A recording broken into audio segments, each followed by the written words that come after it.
Now that this thing is up and running, well, this is booting off the intro screen. I got a quick question for you, man. Maybe you got a second before we get started to elaborate on your very, very poor Twitter take. Do you know which one I'm talking about?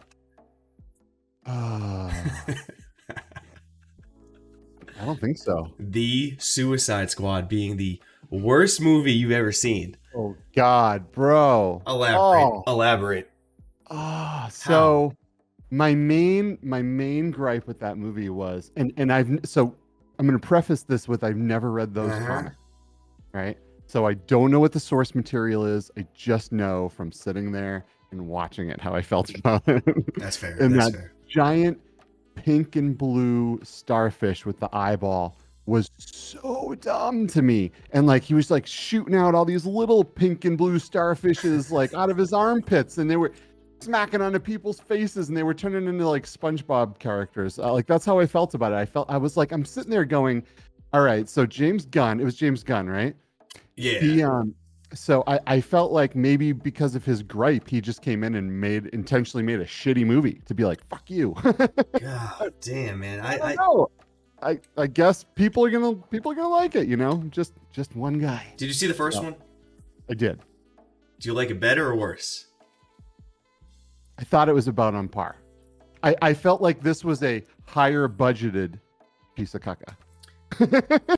Damn, man. You know, it is art though. It's art, and everyone sees it differently. Yeah. So you ain't gonna get any flack from me you. because I'm not even gonna say some of the movies I've liked that I know are trash.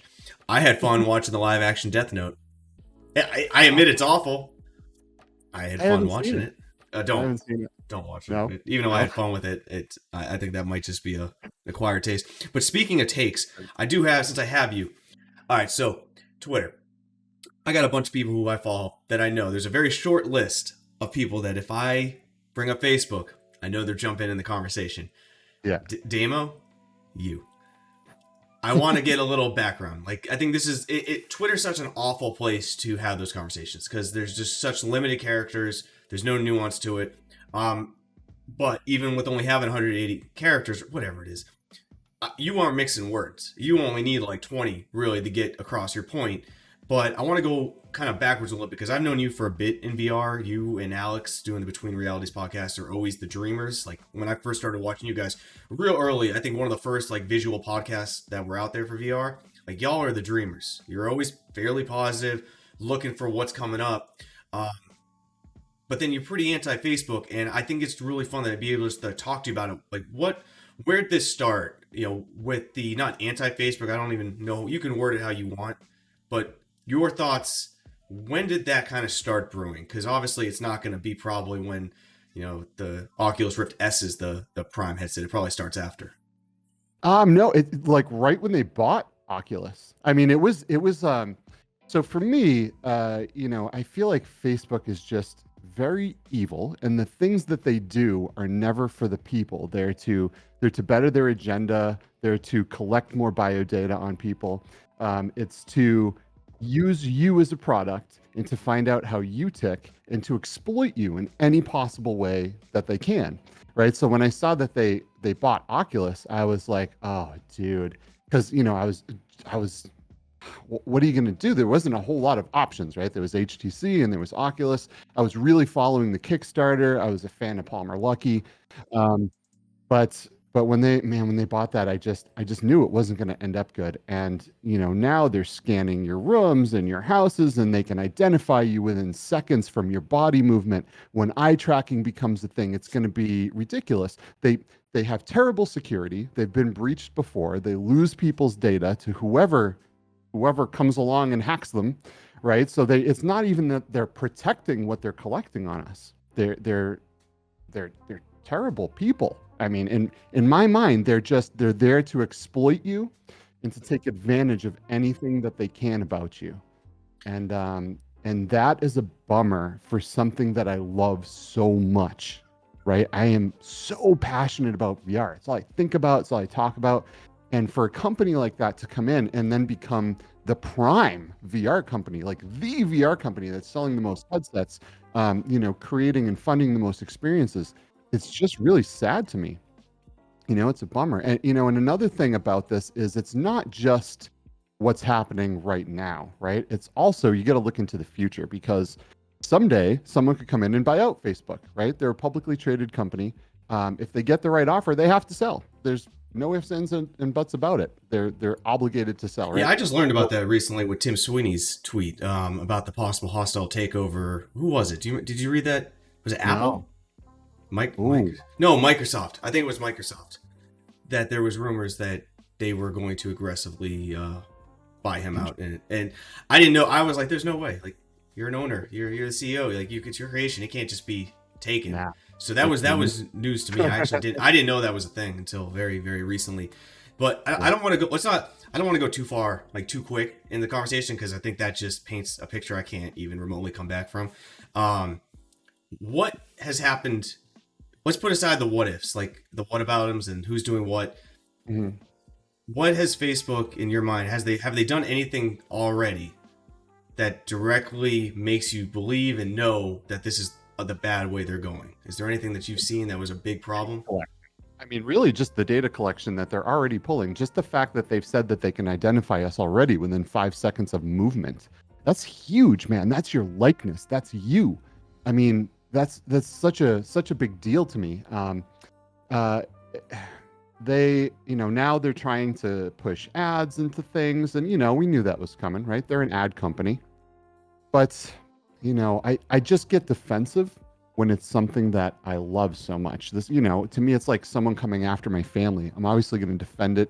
If I see, if my daughter were to bring home a toxic boyfriend, I'm going to yell about it, you know? For anyone who doesn't know, Skeeva is a monster too. Don't let this like tiny screen fool you. He is the mountain from Game of Thrones. So if he's screaming at you, run. Dude, I didn't know that until the first time I saw you setting up next to Alex. And yeah, off topic, but you are a monster, man. I wouldn't mess with you if I was Facebook. Guy, but I'm not a jacked guy, right? I'm large in stature. I'm 6'7". I'm like 300 pounds. Pretty big guy, but I wouldn't mess with your muscle. I'll tell you that. I'm messing with you, man. I will mess with you a little on the Facebook conversation, like healthily push back in a way that at least gets us somewhere to have a discussion. So in my mind, and you know where I've come from, like, I am not on board with a lot of things, and still I'm not, but I've talked about it before where I am softening up. Like, I don't know if that's because I'm getting chewed up and beat up constantly and softening up that way, or it's because I'm speaking with people. Like, I'll tell you, when I spoke with HTC, like that was, and I've already softened up well before that interview, but like that's when I really, really felt that there's a big disconnect and a big difference between the company name and the people within it. That was the first time that I'm like, whoa, okay, I'm in the complete wrong here. I had some perceptions of HTC, and I still do. They're still there. But it's very easy for my mind to be made up and just hammered down until I had someone actually speak to me directly from them, and I'm like, oh crap, you're just as frustrated about some things as I am. You're just trying to figure it out like I am. Like, okay, the people are different. So when we hear like Facebook is evil, like, okay, but it's run by individuals, and it's and different people within this company are doing individual things. Can we separate it? Like, why does it have to be anti-Facebook as a whole, not the sum of its parts? Some people are really good within that. Sure, they are, but they're governed by a board of directors, and what they say goes, right? Facebook is in on some defensive contracts, doing some creating some pretty nasty technology for the government, and just because they're doing that, does that mean everyone that works for them is evil? Absolutely not. No, these are normal people, really good people. I know a lot of really amazing and fantastic people that work for them.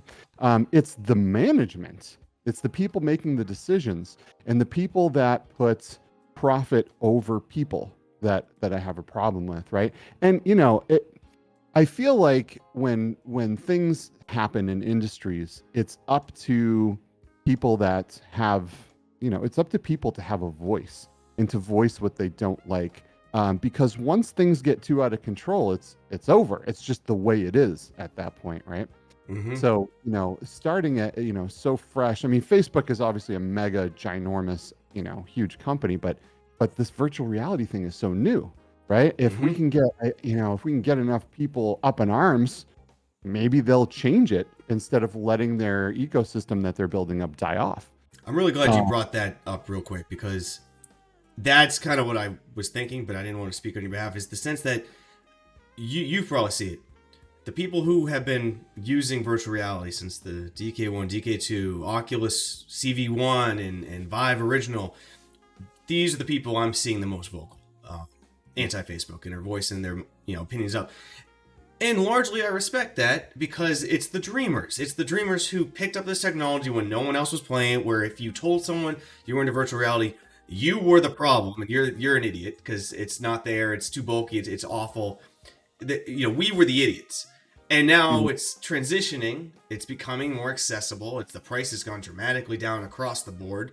The capability, everything's better, and now people are really starting to buy in. But they're seeing they're seeing the immediate on the table. We've been, unfortunately by force, having to dream for a very long time, and we had way too much time to think about what could be, and that's kind of what I think some people have had a problem going past. But that's why I respect when you say, like, voice your opinion. That's why I find a lot of the OG people are voicing their opinion. They've just been thinking about the vision for so long. It's like when ads came up, the people I saw complaining the most was not new people in VR. It was some of the old crew. What was your opinion on that? I never actually heard you say one thing on Twitter about the ad situation. I might have missed it. I said a lot of things. Share it, man. I am not, I'm just not into it, right? So I support ads in certain things. So I support ads in free experiences because you have to make money somehow, or it's not viable. You got to pay your employees. You got to eat dinner. If you're a small developer, how are you going to, you got to put food on the table. If you're putting out a free experience, somehow you have to make something off of it, or it's not worth your time. So fine, go ahead, put ads in that. That's fine. But if I pay $30 for a game, $40 for a game, whatever it is, don't cram ads down my throat too. That is very wrong. If you double dip from the pot, that's gross. To me, that's not okay. It's not ethical. One or the other. What about movies? So I watch a movie. There's product placement entirely through that movie. They are ads. Like, there's entire skits like that I've watched before, and I'm like, yeah, that was an ad. They didn't tell me that, but I can tell they got paid. I can tell that that's why that specific can of Coke was right there, and they zoomed in on his face when he took the shot. No, that wasn't for dramatic effect. They took it because it was an ad. But I paid for that movie. Isn't that very similar in a way? It is. It's a little bit more, it's a little bit, look, brainwashing throughout everything we do is a thing. Every company wants you to buy their thing. Every site wants you to visit and put in your information. Does it mean it's right? No. Will I defend that in any company? No. I'm just vocal about it in VR because that's what I like the most. You know what I mean? If they stopped the movie to show me an ad like they do during TV commercials, I'd probably yell about it a lot more. But the fact that it's like very subtle product placement, I don't like it. But I mean, I have to pick my battles. Do you know what I mean? And VR is where I really want to, what I want to fight for. I respect that. Let me give you an exercise here, because this is what I've been trying to think. Because I think of the Blaston situation, where all of a sudden they were throwing ads and they got just review bombed and blasted for it, which I've spoken about ad nauseum. I don't think, I have a mixed opinion on review bombing. I don't particularly care for the term, because it's used as like a scapegoat of like, this is wrong, when in reality it's people reviewing a change. If it happened to be positive, no one would make a stink about it, though it is a review bomb that's just positive reviews. So the term kind of leads someone, if you see review bombed in an article headline, it's leading you to an emotion. So I don't like that, because in reality it's just people voicing their opinion. It just happens to all come at once, and sometimes with an agenda behind it, which is where the problem lies. Let's say ads are coming back, which you and I both know they will. That they will. So they're coming back, and I'm thinking of some of the games that I think are going to do it. Oculus, owns titles, which is what I would hope they put ads in their own titles as the first wave of people that make a statement and say, hey, we'll do it on our titles first, and then someone else. That's how I'd like it. But how would a game that's been out there for a while, right now, a paid game, that decides they want to have ads come in the game now, how can they go about it without the community attacking them? I don't think they should. If someone No. paid for that game, let's say you bought a car, right? It's been sitting in your driveway for 6 months. You've been driving it around. All of a sudden, the car company comes and plasters and wraps it in advertisement, and they're like, "Oh, sorry, that's just the way it is." No, I don't think that's acceptable. I wouldn't take that. I would definitely yell about it a lot. Any game that I buy that ends up with ads, I'm going to attempt to refund. Okay. You know what I mean? I just if you're gonna ask me for money and then double dip and try to get advertising revenue out of me too, I'm just not having it. Can Mm. could they lead the charge and do it as a community involvement? So let's say they have an awesome Discord, or it's a game you love, and they bring it up saying, "We want to do this. This is why we need this to do X. We need X amount of money to do Y something, and this is a way." Could they get your buy-in? You mean if they communicated with us first and didn't just go out and do it? Yeah. I mean, I would respect that. I would respect them giving the people an opinion and a voice, giving the consumers that already paid their hard-earned money for these titles Mm-hmm. to weigh in on it. If everyone said no and they did it anyway, well, I'd still have a huge problem with that, right? But I think it's really shady and shifty behavior that's only acceptable in the digital world. You can't do this and anything else and have it be okay. You can't buy a house and have someone come plaster the side of it with advertising afterwards just because they feel like they need more revenue now.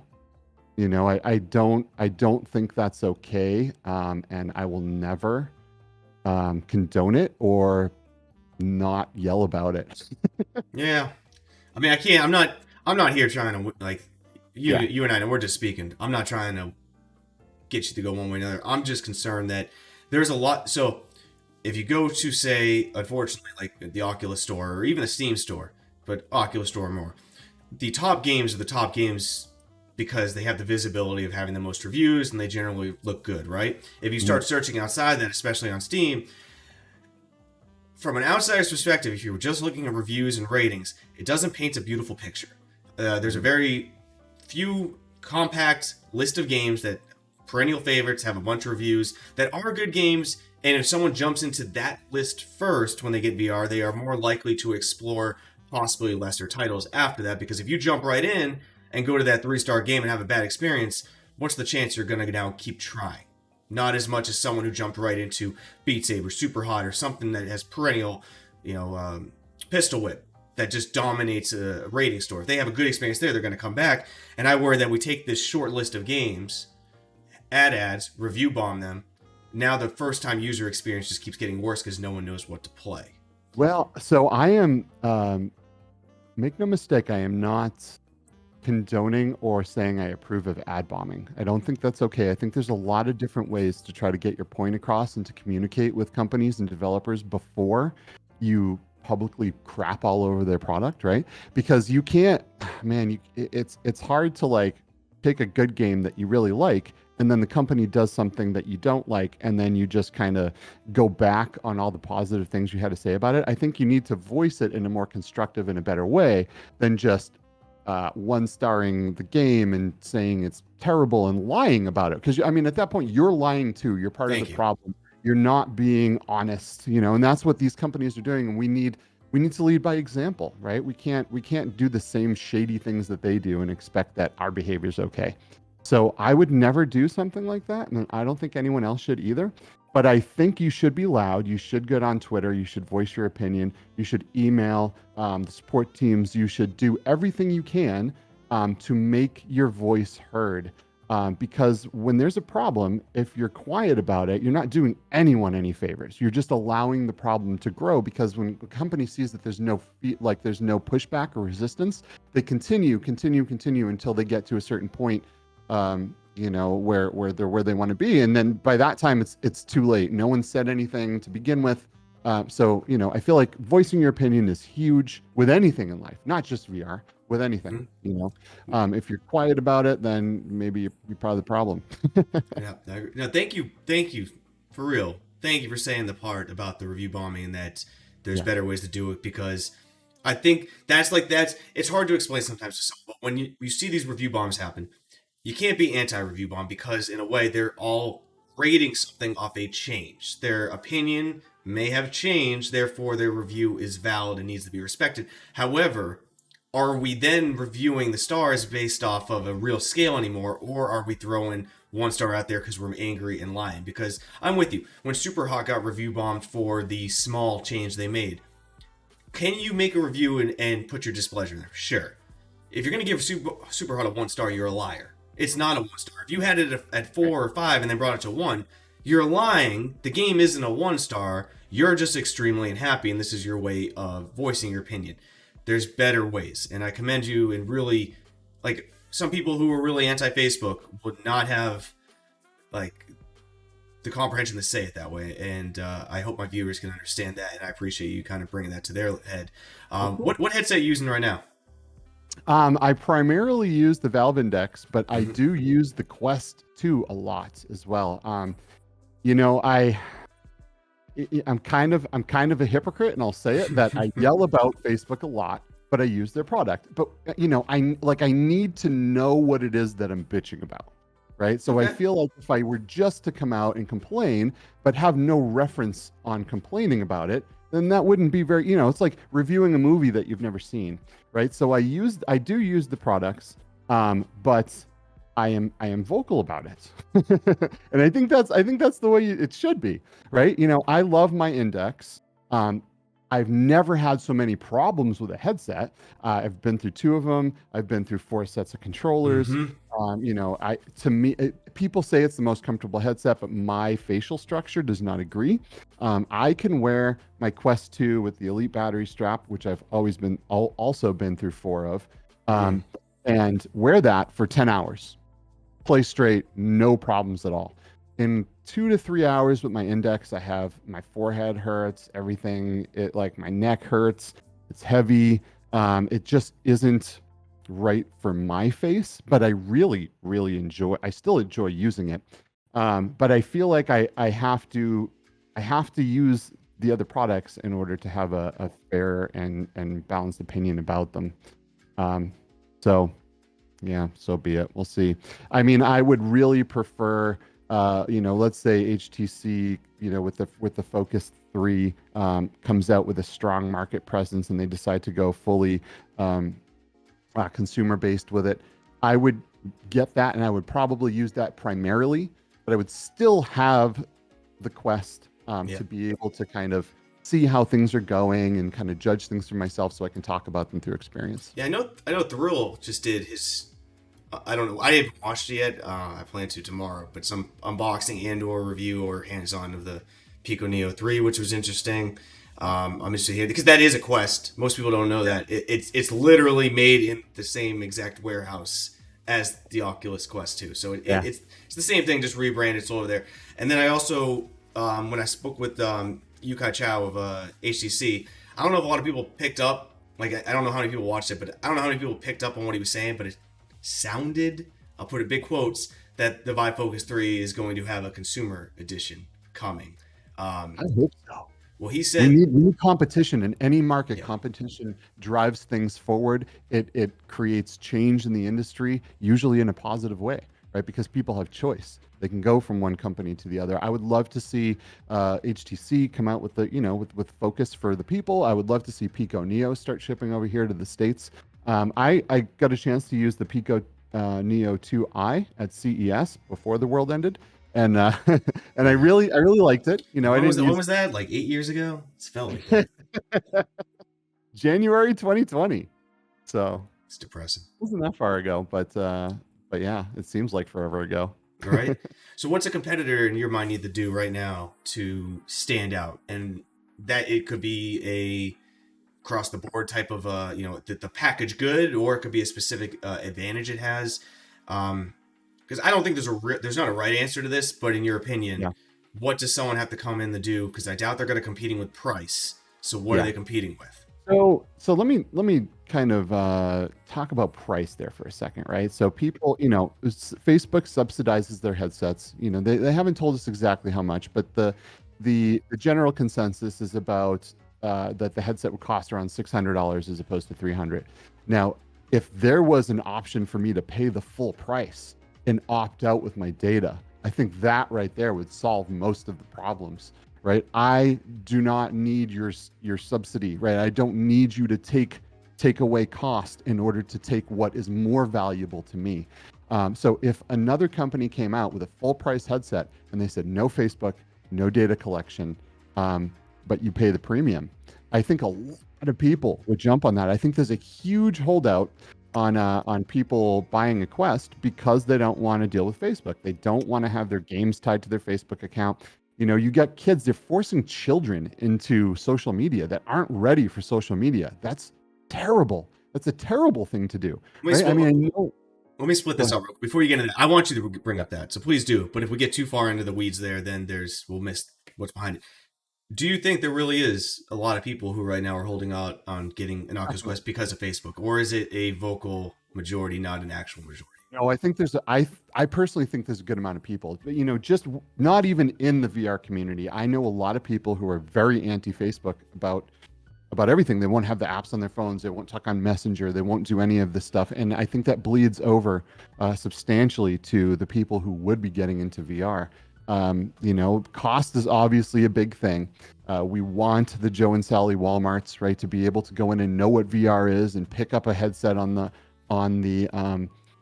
store shelf, but at the same time, not while hiding the fact that you have to go home and you have to sign your child up for Facebook and you have to like give up all your data. That's not on the box anywhere, right? It's not like $300 plus your bio data. It doesn't say that. It just says $300, and that's very misleading to your average consumer who really just wants to get in and play some games and check out this new technology that they've been hearing about. I think if they were more, if they were just more honest, I mean, it's ridiculous to say Facebook being honest, but I mean, if they were just more honest, I think, a lot more people might be not so bitter Yeah. about it. I've So, got. It's like I can't word this the right way ever, and I never will. I get a lot of pushback. I've gotten a few people who I know just straight up block me for making the comment, but I think it's still a good question. So, kids getting on social media, I'm with you. I think that is a problem. It's sort of a problem. It's sort of not at the same time. Forcing them to get on social media when they're unprepared for it, absolutely terrible. Uh, Unfortunately, at the same time, and this might sound like you might disagree with this, not having social media at the same time is a huge disadvantage to your life in development, professionally, socially. So, in a way, making them get a Facebook account and making them get a social media bad. Them avoiding social media completely, also, as unhealthy as it is, you're setting yourself at a huge disadvantage in life by not joining these platforms, having that knowledge and power of information. So it's kind of good and bad at the same time. But what I made the comment about one time is I really don't think I think the younger and younger, or not the younger and younger people get, but the generational differences. People I think are caring less and less about the data to the point where this fight that or this argument that you and I are talking about is a moot point. It's a losing battle that's never really going to matter because these people are starting their social, like their entire worldview is starting at a point where they're already going to compromise their privacy. true. Mine was compromised very early on, and most of these people who have compromised their privacy from the start have lived decades never see any negative repercussions. I've been on everything.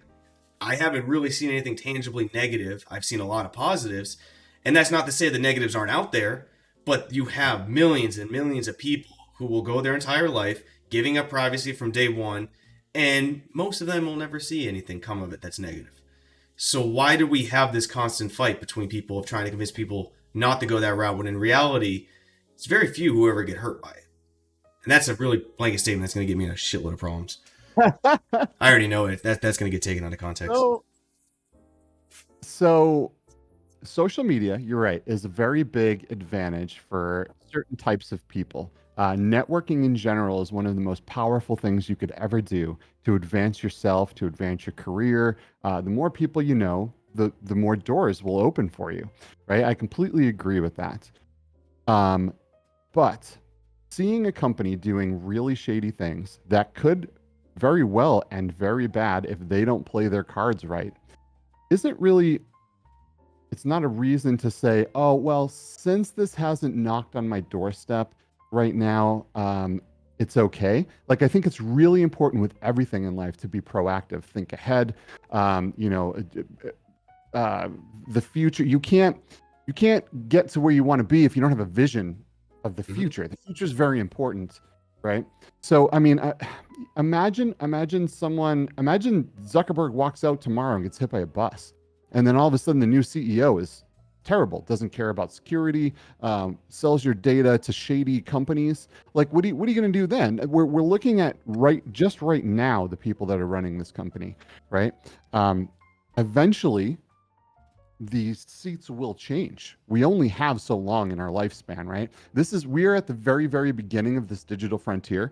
When I was growing up, there was no internet, but there really wasn't, right?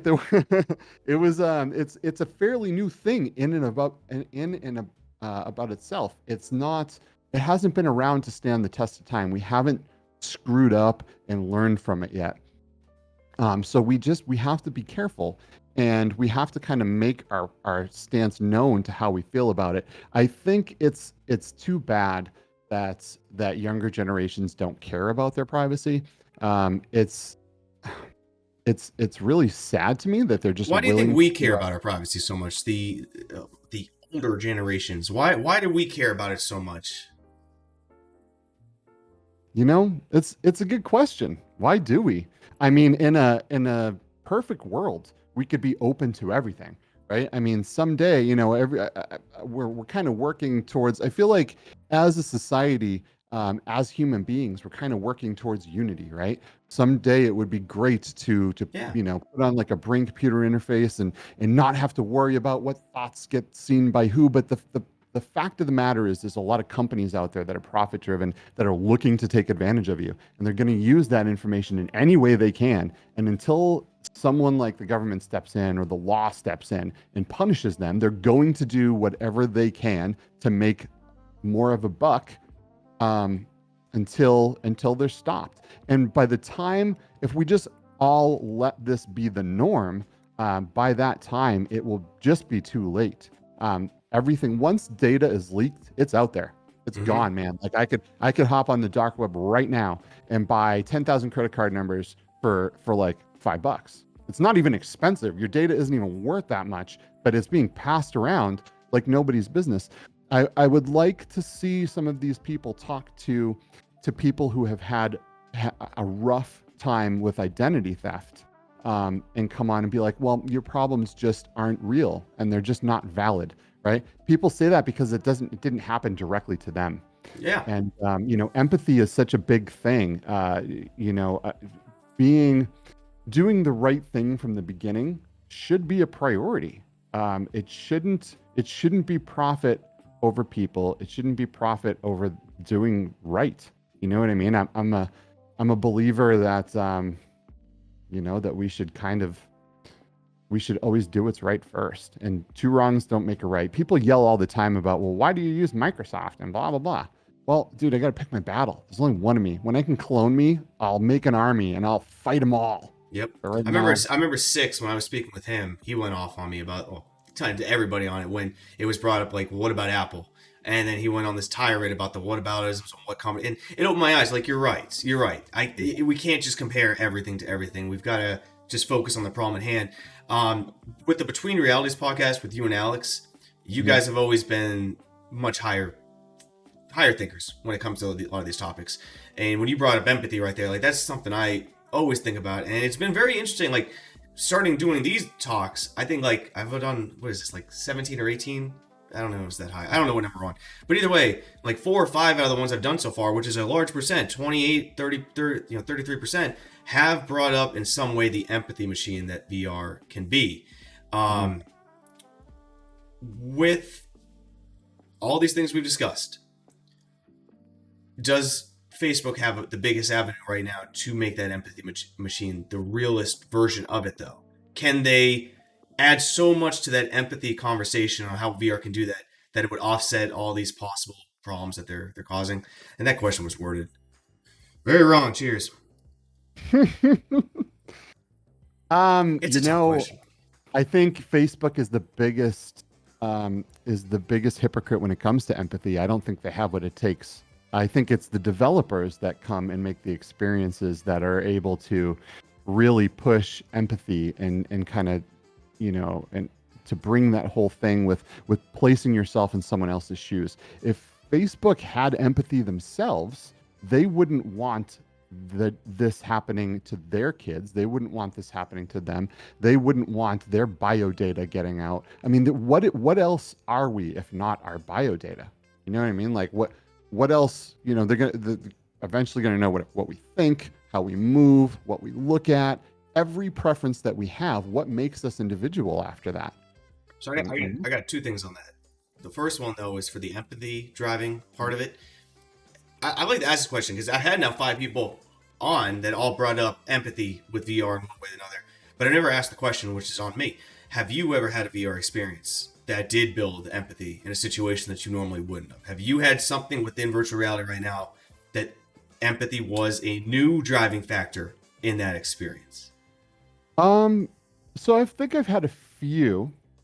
Um, I'll go right now to one. I mean, it's an interesting question, right? Because like something like, let's take the Anne Frank house, for example. Okay, sure. I had an idea in my mind, a very small idea of what may have gone down in those situations and how maybe that, Anne Frank felt. But that experience made me cry. Like it really made me feel like I was sitting there in that attic watching, the soldiers come and pull people out of their houses and hiding for my life. Like I felt terrified. I felt absolutely horrible. I felt so bad for even being a human. You know what I mean? To have let all of that stuff happen to begin with. It was really an eye-opening experience for me. If we go to multiplayer experiences like just about any multiplayer game, sometimes I hang out a lot with females as well in VR, right? And to see some of my friends get cornered by other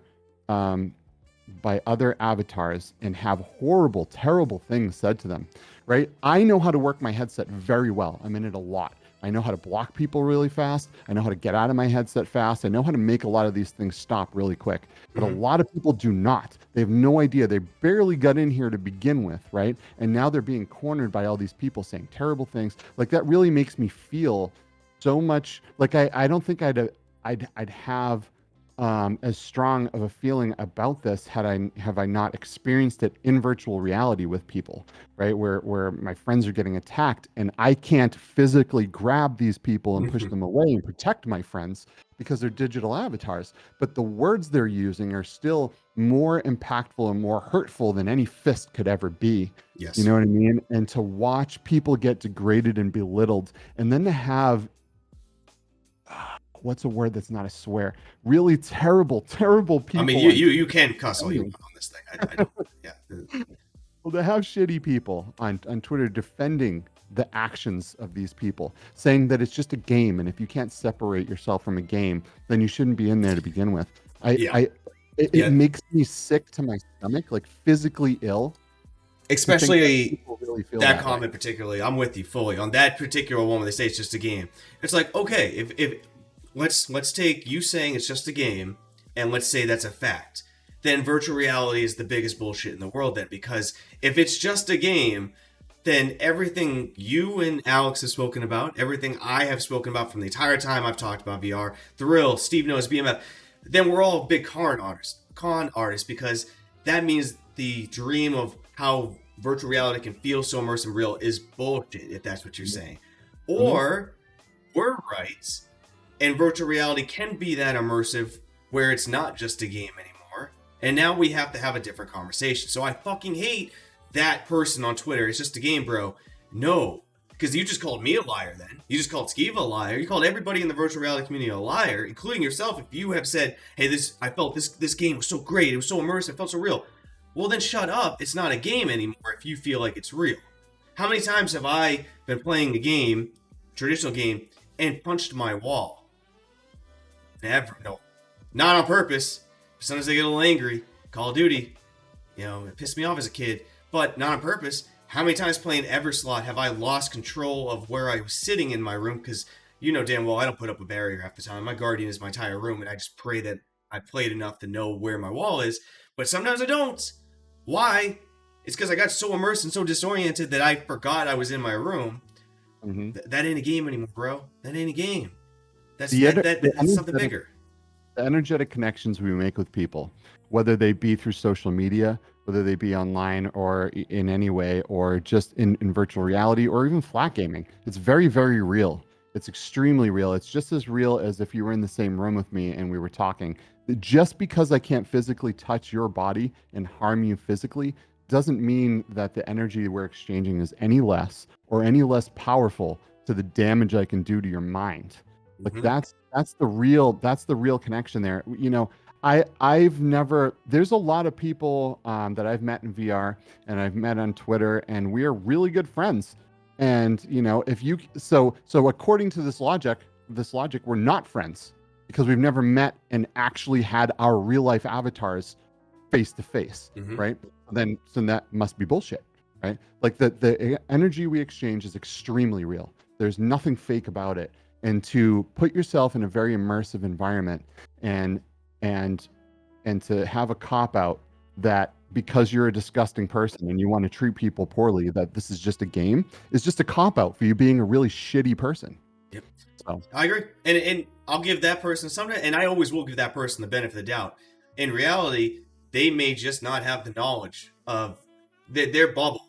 Like my bubble is very digital. My life is extremely digital. And I'm increasingly, every single year I grow older, getting closer and closer to realizing I'm basically living in two worlds at this point. And it's progressively getting closer and closer to living in that second world that is mostly digital. And that digital world's feeling... Yes. Hey, I see what you did there. But it's true. It's true. You take my 12-year-old self. There ain't no digital world. There's no digital world at all. Now...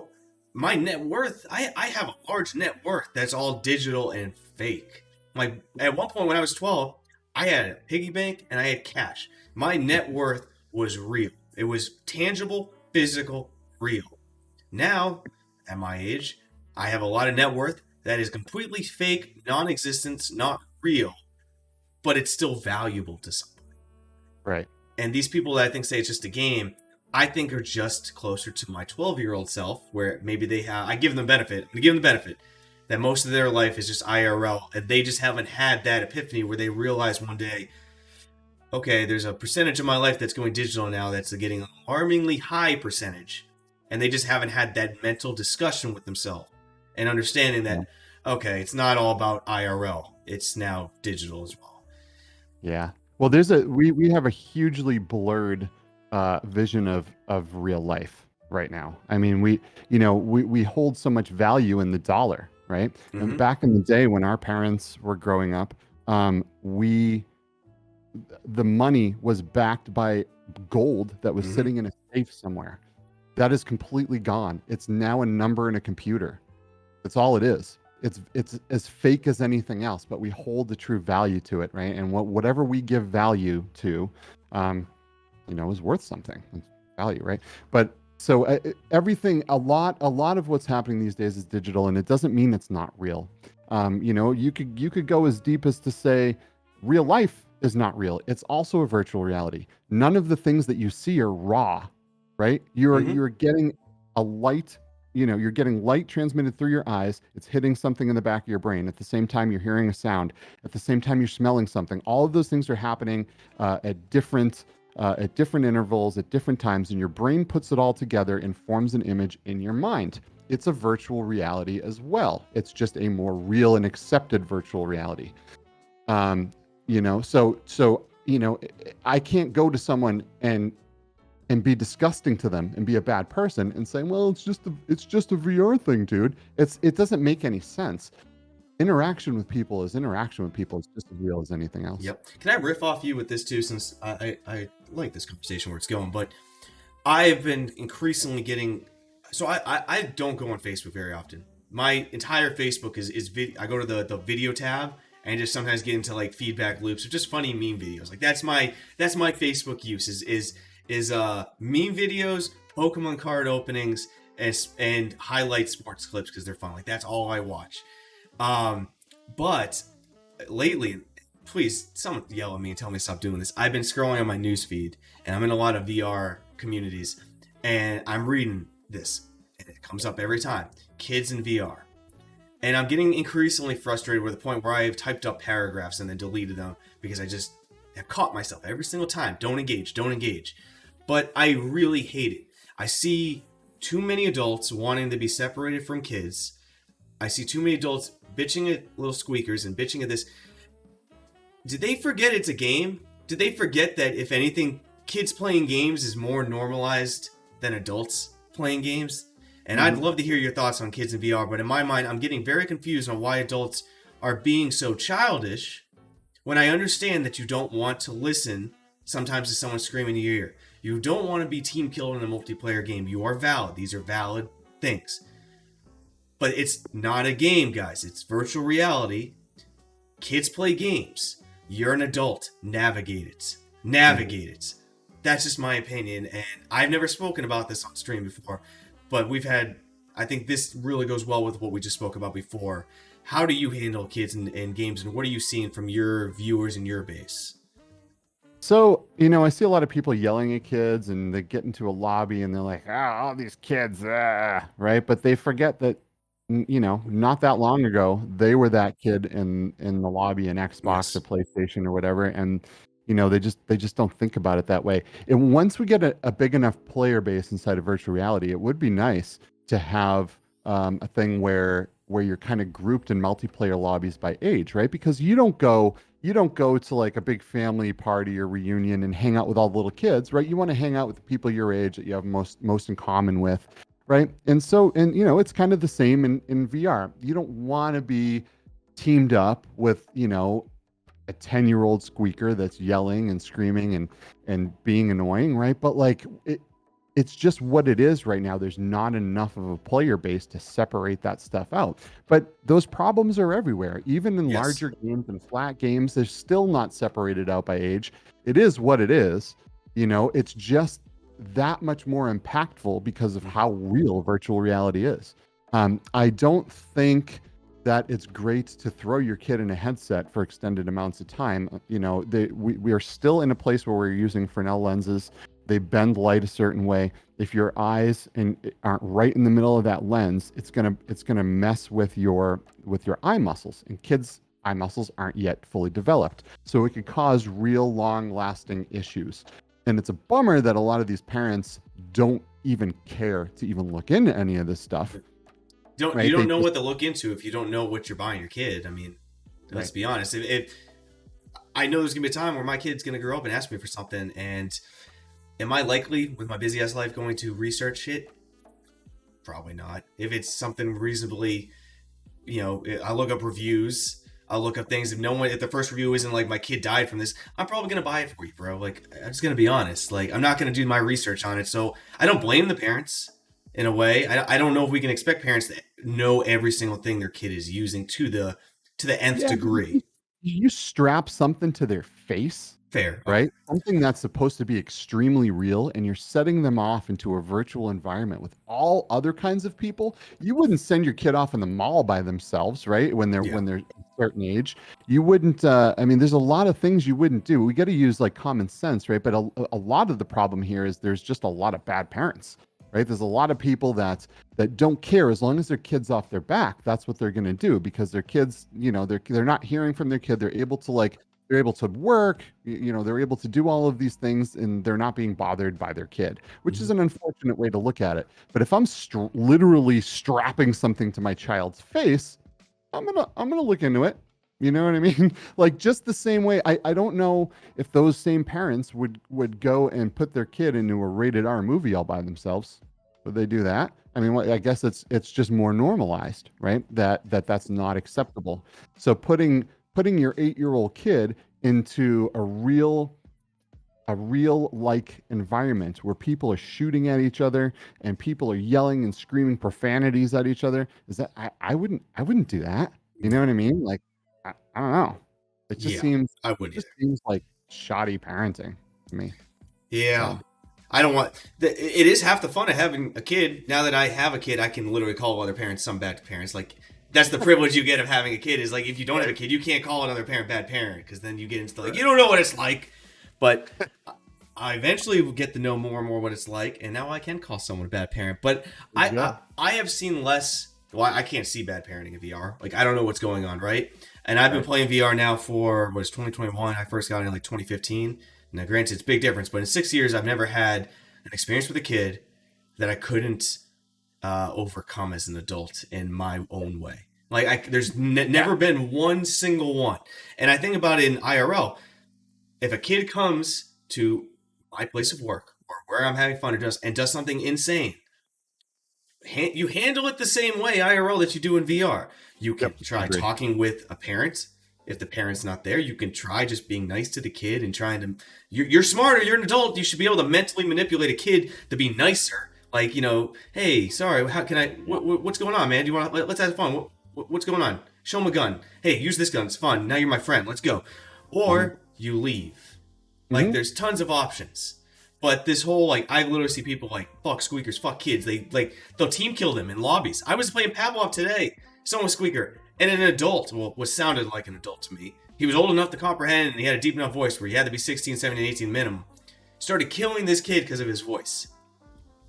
That's unreal, dude. Not cool. Not cool. Would you do these things in real life? Would you go up to a child and tell him to fuck off like a little kid in the street? No, because for some reason you feel less accountable in virtual reality. This is one of the things that people need to really kind of get in touch with the empathetic part of themselves, right? Because there's some little annoying kid that's being a shithead, right, on your team. How do you know they don't have some parent in the other room shooting heroin, not paying any attention to them?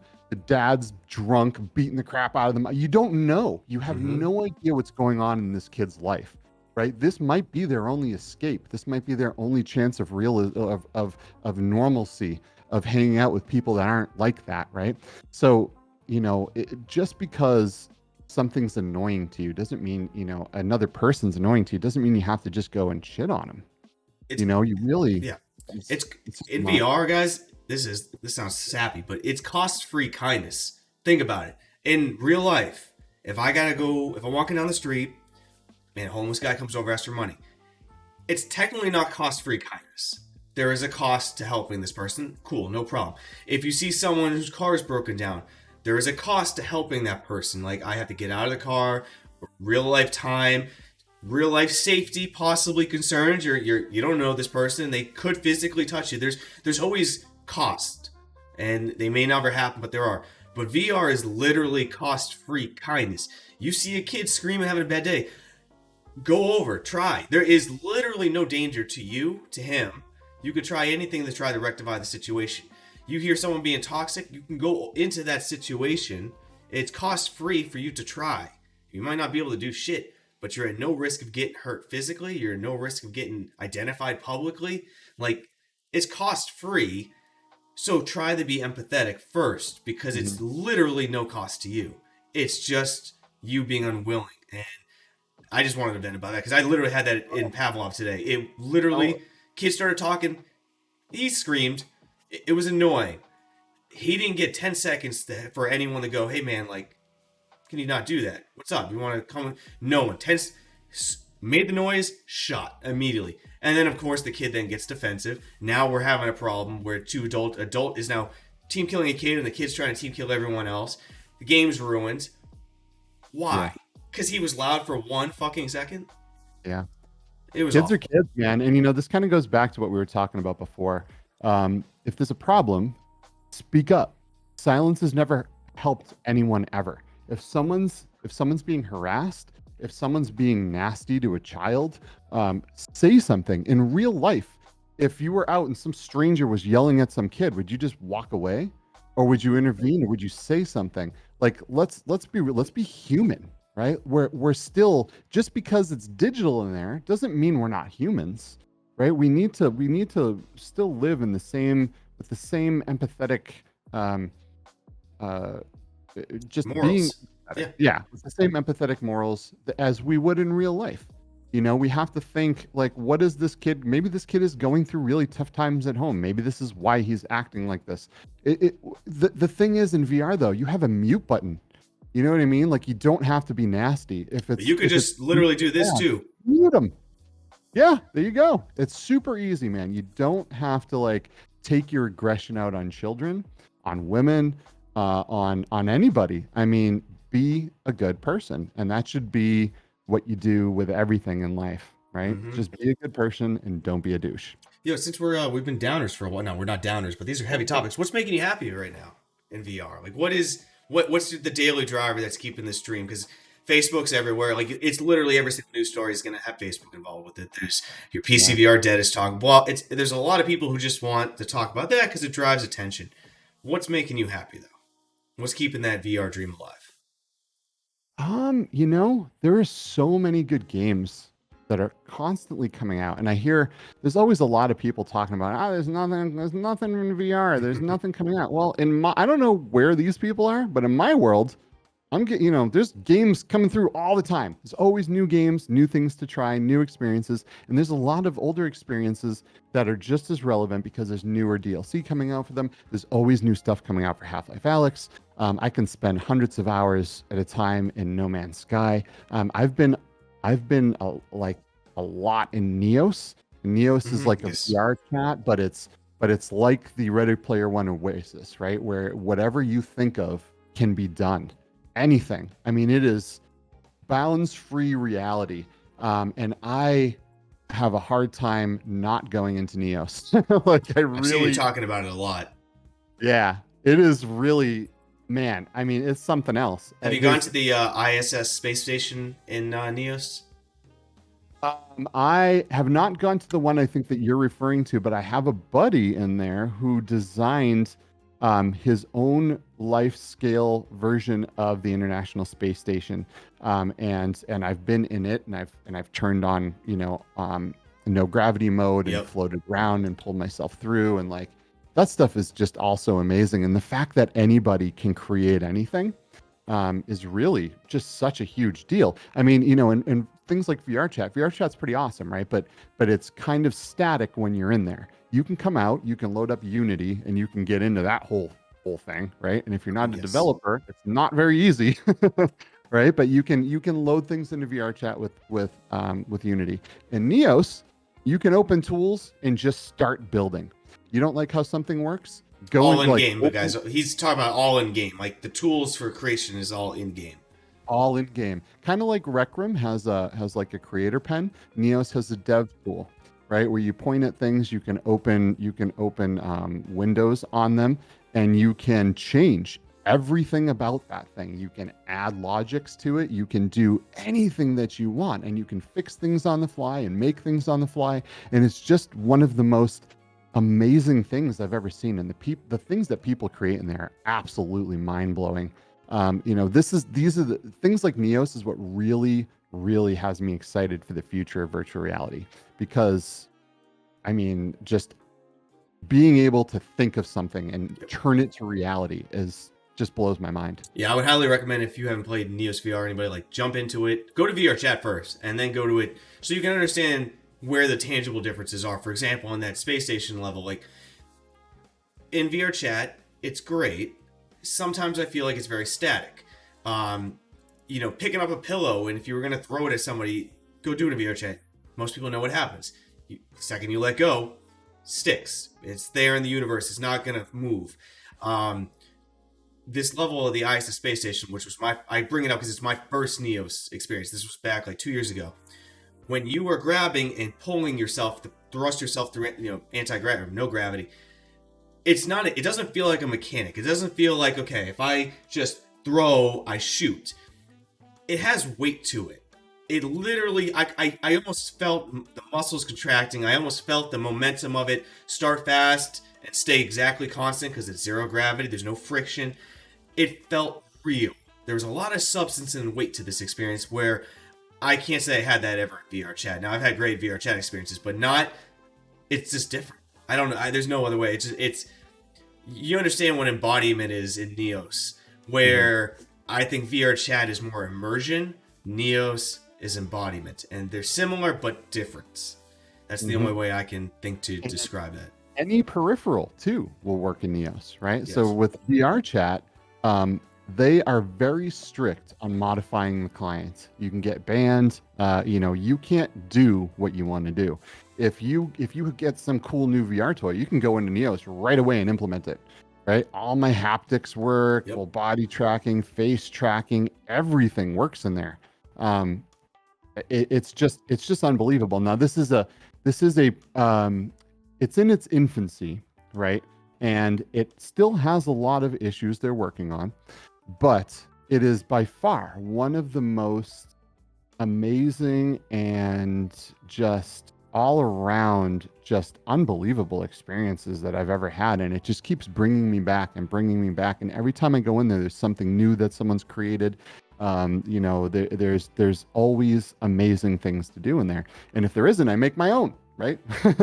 But no, it's an amazing platform, and it's funny because you see news stories like recently where Mark Zuckerberg says that he wants to turn Facebook into a metaverse company. And I have been spending all this time in Neos, and then I go into Horizons and I'm like, dude, wait, you want to turn your company into a metaverse company, but this is your metaverse? Horizon? You know what I mean? Like, It's pretty if bad. there's one thing Facebook is not good at, it's creating experiences. Like they had what was the first one that they had? Was it like Facebook Spaces or Yeah, I something know. Yeah, around a something around table? there. It was nice though, where you could at least bring your friends into your home. That was kind of nice. They took that away, but that was nice. One on the go. You could, yeah, you Yeah, could bring your friends in there. You could play checkers and chess while you yeah. talked about what you wanted to like hop into. But before that, there was even another experience. So, like, I don't know. I just look at Horizon and I'm like, in 2016, this would have been awesome, right? But now I got things like Neos. What do I want with this? Yeah, no, I'm with you. So it's just curious to see what they're, But I'm exactly what they're. also, I think Facebook strategy is more acquisition by the talent rather than do. Which, by the way, I know some people see that and be like, "Oh, that's bad." Frame of mind. There's a lot of businesses a lot of products you probably have in your house that if the company had tried to do it themselves, it would be awful. A lot of times, bringing in the talent is cheaper and better. Ultimately, end goal for the consumer. Is it going to be like that for Facebook across the board? Probably not. But I can tell you, normally when I hire someone, I'm not hiring someone so I can teach them how to do the job. I'm hiring someone who is better at the job than I am and can teach me. That I'm just gonna be honest. But One of the other problems with Facebook, and I don't want to keep going down the negative road, right? But I just, give me like some positive. What do you love about Facebook? What do you love about them? yeah, okay. So I love Neos, awesome stuff. There's just so many amazing things coming out all the time. I keep trying things, and I keep being repetitively blown away by the experiences. Now, obviously, these aren't all full AAA 40-hour games, right? But still, there's so much coming out all the time. Both old and I never new. get bored. Both I old and never get new. bored. Go back to the Yeah. games that you played a long time ago. They'll be different. I logged.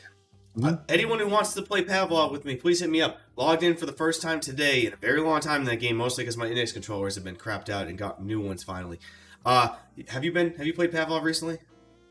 Not recently, no. The home screen is entirely different. The UI is entirely different. The menu system. I was kind of blown away today. Like it actually felt like Skeeva, you want to play later tonight? Let me know because I'm gonna definitely hop back in. Like the filtering system's different. Everything was good, and there's even new things like customization, which it said not available yet. But I was pleasantly surprised by some of the updates. Now there's also things, Dave Bills, if you're listening, like there's some quality of life updates. Just organized by alphabetical order. My maps, please. I'm gonna use my platform to say that out loud. People go, hey, I want this map. It's in the order you downloaded them in, and I don't know. I only have like 800 maps downloaded. So sorry, venting. I'm still a little mad at that. But anyway, go back to the games that you've The last played. time I was in Pavlov, I think, was right after they had the tank update. And I went in just to check it out really quick, but I What didn't was really the have anyone home to play screen? with.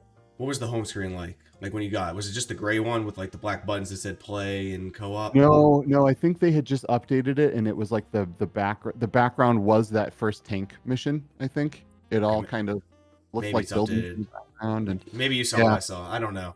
I hadn't played the tank update yet, so this whole new screen was news to me when I logged on today. I was impressed. Cool. I just went through and I finally completed the BioShock mod. Oh, from Half-Life nice. Alyx, which was so good because I heard I forgot about it for a minute, right? Because there's just so much going on in this industry all the time. And when I heard that the second part of that mod was coming out, I was like, oh, I gotta go finish the first part, and it was I'm glad you so brought good. that up. I got to email those guys. The guys who created that want to be on the show, and I have Oh, forgotten to nice. get back to them. But I do love that. I have to replay it because I glitched out. There was an issue on the spoil anything. The one that uses the Silent Hill PT asset. Do you know what I'm talking about? Oh, I don't know. There's so The many creepy things the in that the, the game. most the most horror esque level. I think it was level 5 or 6 of Okay. that. The one with I know what the. you're talking Do you about. remember this? I'll just say it. You remember the scary lady who like would be in Yes. Windows? That's Yes. that's the character asset from Silent Hill PT. Oh, okay. Yeah. That level had a glitch where if you almost to the last door, all the enemies would freeze and you couldn't even kill them, Yes. and then Yeah. you couldn't get the item to. So I faced I got to yeah. that glitch as well. I Did you? figured out a way around it so I could Oh, get past it. all But right, we gotta talk. yeah, We that gotta was a talk bummer. later because I'm still stuck there, and I don't personally want to redo everything. Yeah. But Yeah. yeah, it's an excellent mod. Looking at the time, Skeeva, I'm gonna give the floor to you. What I like to do at the end of all these is, of course, please plug anything that you want people to see between realities, etc. But also, I like to give you the floor at the end, just what's making you happy and what you want someone who is new to VR or maybe even unhappy currently with the state of it, leave with something, a message that gets people back into this amazing niche that we all love. Sure. So VR is obviously the thing that I probably love most besides my family. I think it's amazing and it has all kinds of amazing uses. I've seen some great articles lately of high schools even coming up in VR, and there's just some really amazing uses for it. Um, I would say, give it a shot if you haven't already. You cannot, you just can't explain to someone how amazing VR is until you put a headset on. But there's a lot of flat games out there, but there's a lot of really good stuff in VR too. So you really, give it a shot. New stuff coming out all the time. As far as like my plug, Between Realities, we're mid-season right now. We're coming back on September 3rd. We have a really cool season planned for this year. We got some new fun things happening. I'm really excited to get into it. Like I feel I'm just not whole without my show. I feel like I've come to really like love my community. You know what I mean? And just the VR community in general. I just you guys are like an extension of my actual family. But yeah, check us out on September 3rd when we come back. It'll be the first episode of the season. Is always just me and Alex, just chilling and chatting. So come on, hop into the chat and shoot the shit with us. But yeah, VR for life, man. Long live VR. And we'll put Between Realities link for their YouTube channel and podcast down in the video description, guys. How do I say this? There's a lot of great VR shows out there. So no discredit to any of them, but a lot of them are going to be focusing on the news, the cycle of stories that are important and definitely people want to hear. There's no shade thrown to those. But there's also other types of content, and I can tell you Between Realities was, I've told Alex this when he did the news stream with me, I'll tell you this now. Between Realities was the podcast that always kept the philosophy at front with VR, the higher concepts. It's a big inspiration for why I wanted to start doing this type of content. So anyone listening, there's a reason why I'm doing what I'm doing now, and it's heavily because of Between Realities. It's different discussions, more than just the current news that's going on. So I'll plug you guys as well there. If you missed anything here, guys, I know these are long. We'll clip them all, throw them on Eric for President Clips. That channel is down in the video description. Or just type my name in a search bar and throw clips after it. It's pretty simple. But Skeeva, thanks, buddy, for stopping by. Thanks for having me, man. This was super fun. Absolutely. And as always, everyone, we'll see you next time, Space Cowboys.